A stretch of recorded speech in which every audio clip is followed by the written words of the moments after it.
Hey everyone, ShadyPenguinn here, and today we're going to be going over the very first red creature you'll be using in Legend of Solgard, Roughpaw.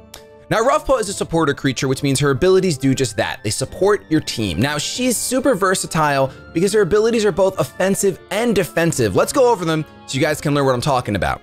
Her first ability is Bear Hug. When attacking, Roughpaw gives combined creatures within one space a 100% block chance to one attack for 2 turns. That means that when she attacks, any big creatures around her, anything that's already been merged, are going to be able to be hyper defensive on the next turn and have a 100% block chance. I cannot underestimate, I cannot overstate how important this ability is. Block is so good, and really taking advantage of that with creatures with large hold time is going to be something you want to do.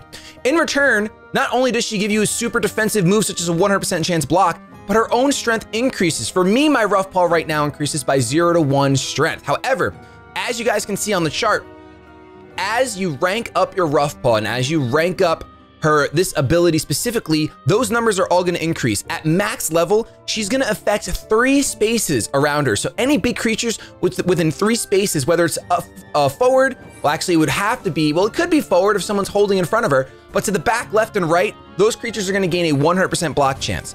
And then her own strength increases as she goes on. It'll eventually be 2 to 3 instead of 0 to 1 how it is right now. So really, really important to level up your creatures that you want to use. Roughpaw's second ability is Battle Roar.